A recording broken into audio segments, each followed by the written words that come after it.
চুয়াচন্দন গল্পটা শুনছি, কাজ করছি। ওখানে মাছের ঝোল রান্না করব। না না, তার দরকার নেই, মুনি ট্রেনে আছে, পাবি না। বাবা সব থেকে মনটা খারাপ,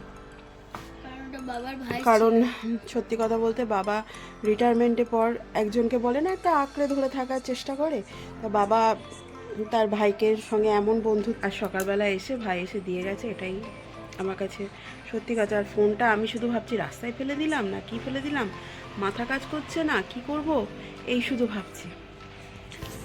তো যাই হোক, সেই মনের দুঃখ মনের বেদনা নিজের কাছে রেখে নিজের কাজ করে যাও, এটাই কর্ম, এটাই কি ফল পাবো জানি না, কর্ম করে যাও, ফলের আশা করো না, এইটুকু নিয়েই বেঁচে আছি। এমনকি কাকুও সেইটাই করে গেল। মনে হচ্ছে আমি কাজ করছিলাম আর আমার মেয়ে অকাজ করছিল। দেখি অকাজটা কি করে করে গেলে পরেই রান্নাঘরে গেলেই বুঝতে পারবো। তো স্যান্ডউইচ এনেছে, তাও এখন কটা বাজে, 12টা বাজতে চললো। Good morning everyone, welcome back to my channel ডোনাস cook book. তো আজকে হচ্ছে মানডে ফান্ডে হচ্ছে আজকে।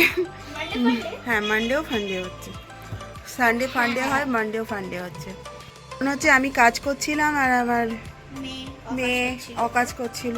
দেখি অকাজটা কি করে গেলে পরেই রান্নাঘরে গেলেই বুঝতে পারবো। তো স্যান্ডউইচ এনেছে, তাও এখন কটা বাজে, 12টা বাজতে চললো। না, কারণ ও পুজো টুজো করেছে, তারপরে আমিও কাজ করছিলাম। আমরা উঠেছি আজকে লেটে উঠেছি বলতে উঠে কোনো কাজ করিনি, চুপচাপ বসেছিলাম, ভালো লাগছিল না, পেটে যন্ত্রণা করছিল। বাবানকে দে একটু বাইট না, ওটা আমার দিলি। ঠিক আছে, আমি দিই। কি এটা পনির স্যান্ডউইচ, গোটা পনিরটাকে দিয়ে দিয়েছিস? গোটা পনির না, আমি খেজুরটা খাচ্ছিলাম তাই। ওটা চাটির উপর খেজুরটা ফেললে এরকম ভালো করছি। টেস্টও করিনি আমি। কী দিয়েছিস? ক্যাপসিকাম, টমেটো, ভালো হয়েছে। পনির ভেজ স্যান্ডউইচ করেছে, একটা খাই। বাবান তুই একটা খা। আয় বাবান, একটা খাও না, আমিও তো একটা বাইট নিয়েছিলাম তার জন্য। এ বাবান, বাবান নে বাইট।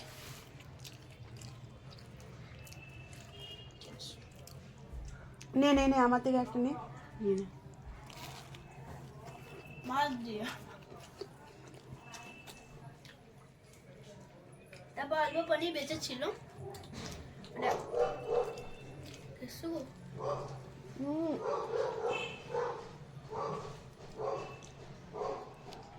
আমার এক এক সময় কিছুই খেতে ইচ্ছে করছে না, এক এক সময় খুব খিদে পাচ্ছে, কি হচ্ছে জানি না।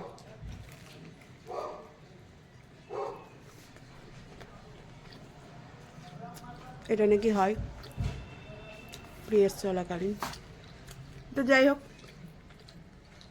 এখন এটা খাই। কত মাসে ডাল তরকারি এনে দিয়েছে, আমাকে বললো তুমি তো এগুলো খাবে না, একটু মাছ করো, মাছ আছে, মাছ করবো আর ভাত করবো, কারণ কত মাসে খাবে, এগুলো করি। আজকে আমার এত শরীর খারাপ করছিল, আমি ইচ্ছে করে ওকে পাঠাতে পারিনি, কারণ আমি নিজেই উঠতে পারছিলাম না। জানে মেয়ে থাকলে সব কিছু করে দেয়, তা ঠিক, ও করে দেয়, আর ওই গরুটা আসে না, উল্টে অর্ডার দেয়, মা আমাকে এটা করে খাওয়াবে, মা আমাকে ওটা করে খাওয়াবে। তো চলুন, এখন একটা সানডে সাসপেন্সে মীরের গলায় চুয়াচন্দন গল্পটা শুনছি, কাজ করছি। ওখানে মাছের ঝোল রান্না করব। না না, তার দরকার নেই, মুনি ট্রেনে আছে, পাবি না। আমি কাজ করব, কি কাজ করবো বলবো না, বললে পরেই করা হয় না। Okay bye, tata.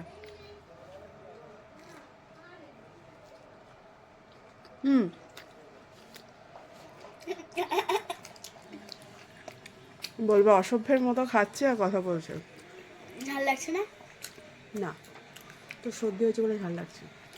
তো আর একটা কথা, কালকে সব থেকে কাছের মানুষকে হারালাম, ওর মানে ওই ক্ষতিটা তো আর পূরণ হবে না।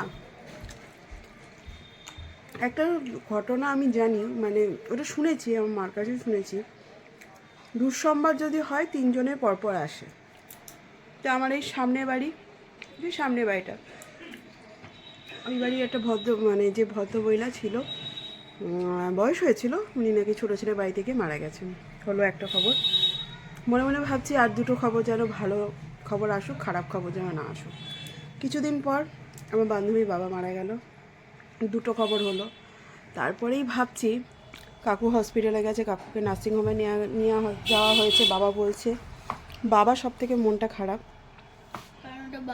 কারণ সত্যি কথা বলতে বাবা রিটায়ারমেন্টের পর একজনকে বলে না একটা আঁকড়ে ধরে থাকার চেষ্টা করে, তা বাবা তার ভাইকে সঙ্গে এমন বন্ধুত্বটা আঁকড়ে ধরে রেখেছিল, বাবার সময় কাটতো। তারপরে দাঁড়াও, না এখন না, দাঁড়াও, দিদা কাজ করছে। তো সেইটাও চলে গেল, বাবা খুব ভেঙে পড়েছে।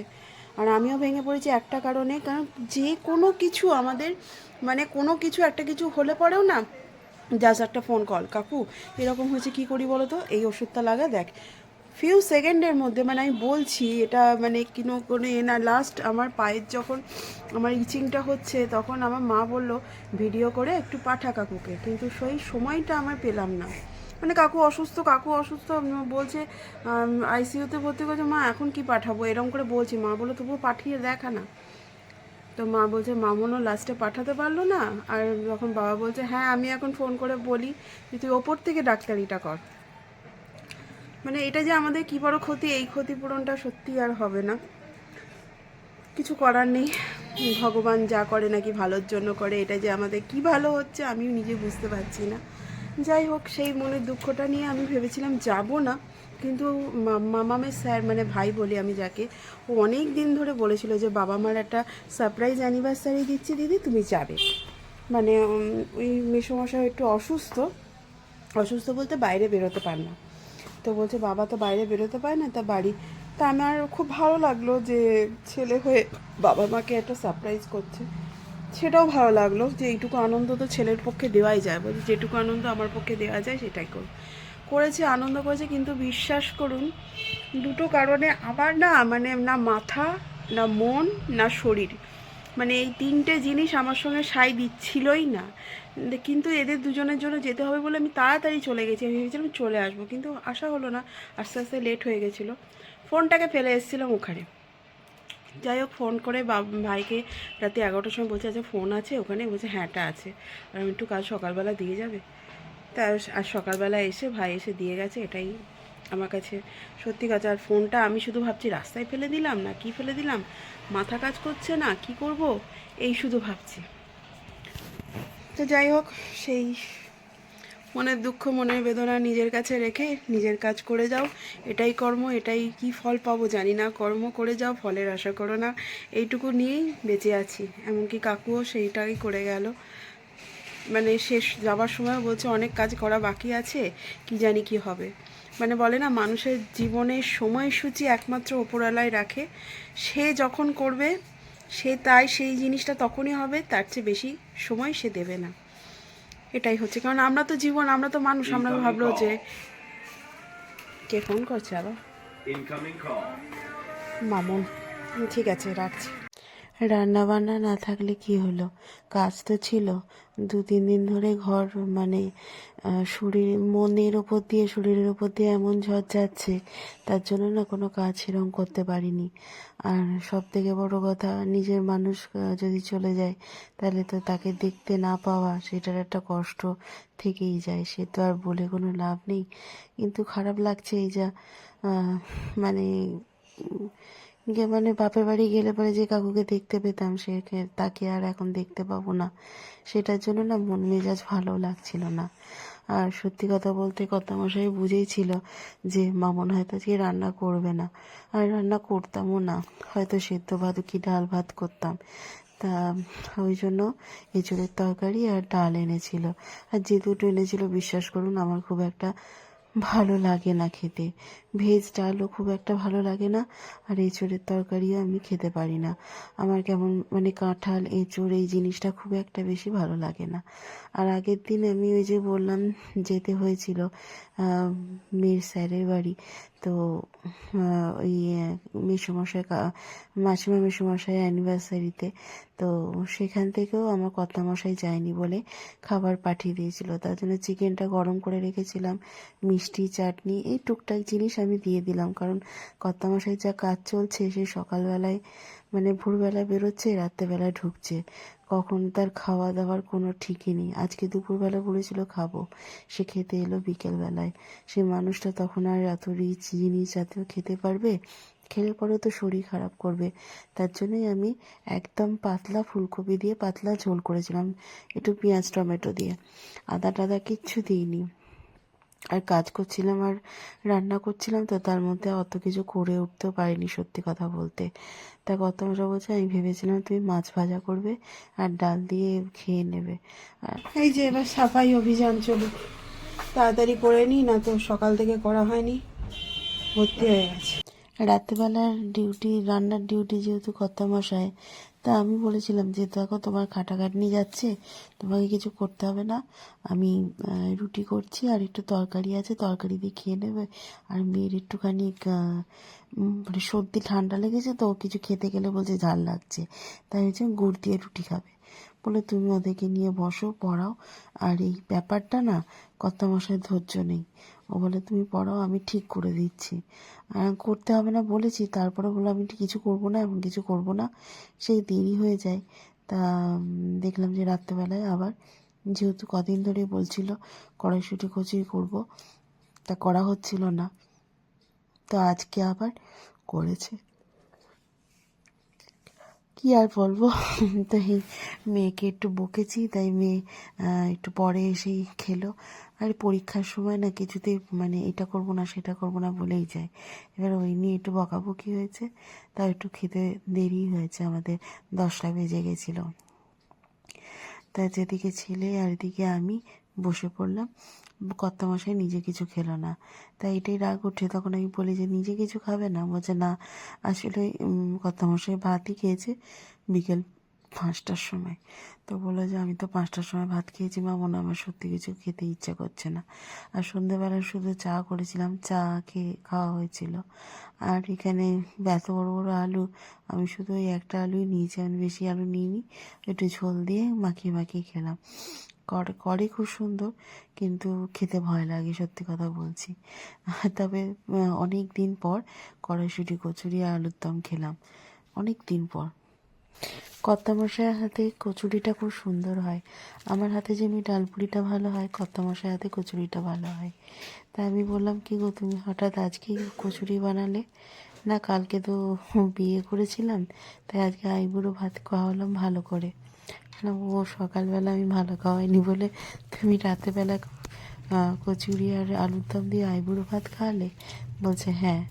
তো যাই হোক, তা আমরা ওই ঠাট্টে আর কি করছিলাম। আর সত্যি কথা বলতে আমাদের এবছর অ্যানিভার্সারি কোনো বছরই খুব একটা বড় করে আমরা সেলিব্রেট করি না, তবে ওই ঘরের মানুষদের সঙ্গে নিয়ে কিছুটা সেলিব্রেট করা হয়।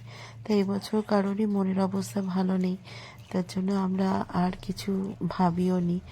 আর কর্তামশাই থাকলে পরে তো ওর তো কোনো ঠিকঠাক থাকে না, কাজ পাগল মানুষ, তা হুট করে একটা কিছু সেলিব্রেট করা হয়।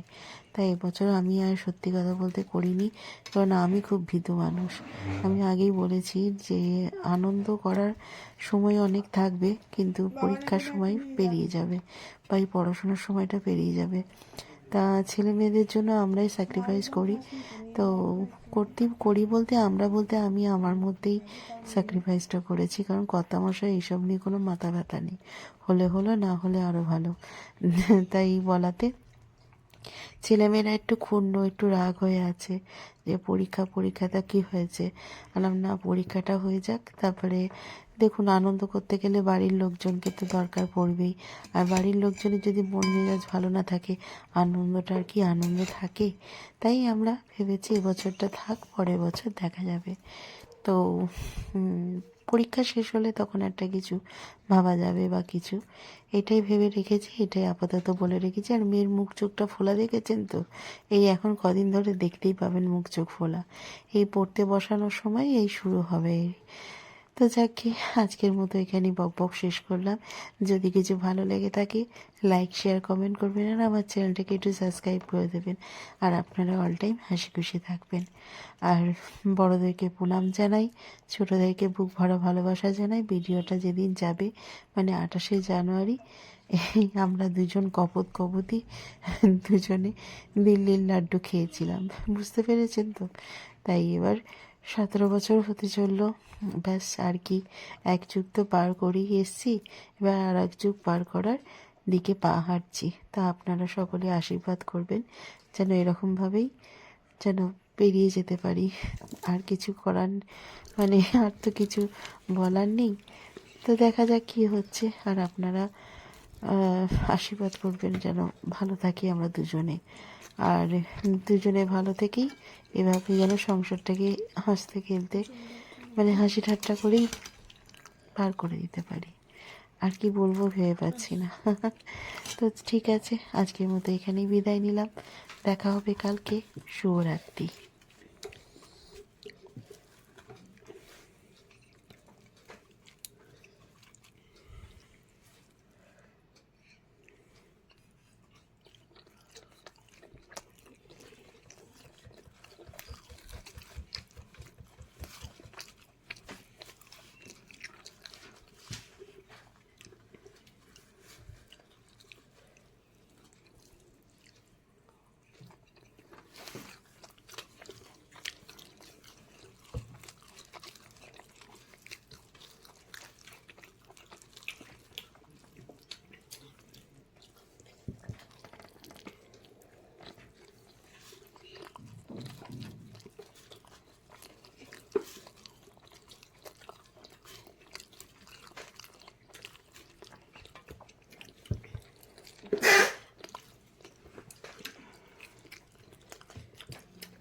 হাতে পোচ, জামাই পোচ।